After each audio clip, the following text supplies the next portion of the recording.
Bonjour, scientifique. Aujourd'hui, dans cette vidéo, on revient sur l'une des plus grandes crises écologiques. Vous allez tout comprendre sur cette guerre invisible pour notre survie. Pourquoi un trou au-dessus du pôle Sud a terrifié la planète? Prêt à trouver des solutions à notre planète? C'est parti! Bonjour à tous. Aujourd'hui, on va parler d'une histoire qui fait du bien, une vraie réussite écologique mondiale. C'est l'histoire, assez incroyable, de la façon dont on a sauvé la couche d'ozone.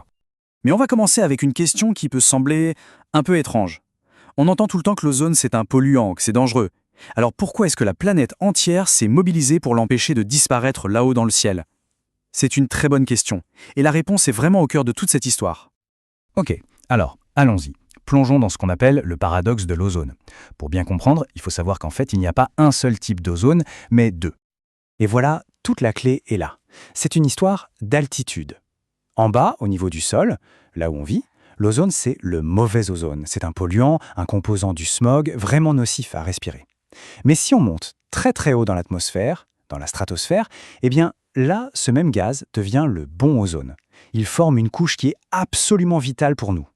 Ce qui nous amène donc à ce fameux bouclier dans le ciel. C'est quoi au juste, cette couche d'ozone? Et surtout, à quoi est-ce qu'elle sert? Il faut s'imaginer un truc. Bien au-dessus de nos têtes, à des dizaines de kilomètres d'altitude, il y a cette fine, très fine couche de gaz. C'est notre première ligne de défense.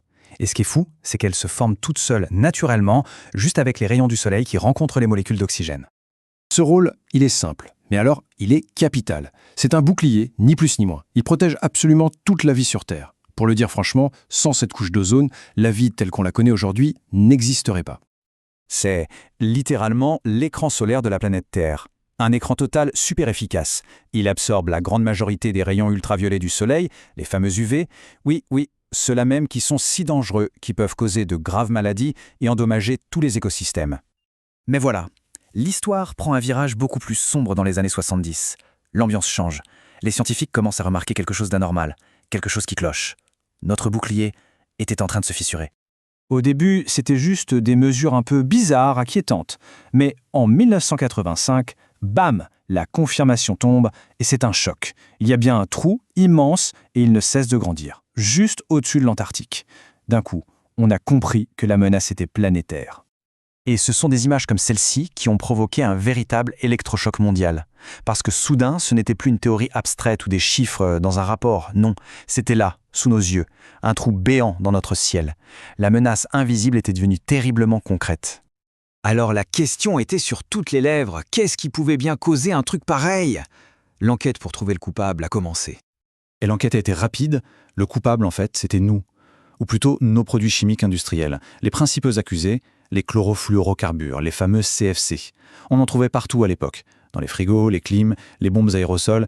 Le problème, c'est que ces gaz s'échappaient, montaient tout là-haut, et littéralement, ils dévoraient les molécules d'ozone à une vitesse folle. Mais face à ce danger clair, net et immédiat, il s'est passé quelque chose d'assez extraordinaire. Pour une fois, le monde entier a décidé d'agir, ensemble. Et cette coopération s'est faite par étapes. Ça a commencé en 1987 avec le protocole de Montréal, un premier pas de géant. Puis, on a compris qu'il fallait aller encore plus loin, alors hop, des contrôles beaucoup plus stricts ont été ajoutés en 1992. L'objectif final était simple et clair, zéro. Zéro produit chimique destructeur d'ozone. Alors la grande question, c'est, est-ce que ça a fonctionné, toute cette mobilisation sans précédent? La réponse est oui. On est entré sur le long, très long chemin de la guérison.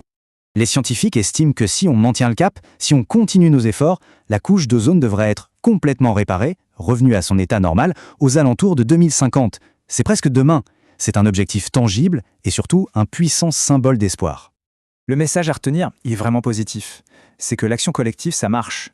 Quand tout le monde s'y met, on est capable de réparer les dégâts qu'on a nous-mêmes causés à notre planète. Au final, cette histoire de la couche d'ozone, c'est la preuve vivante qu'on peut réussir à résoudre des crises planétaires. La recette, écouter la science et agir tous ensemble.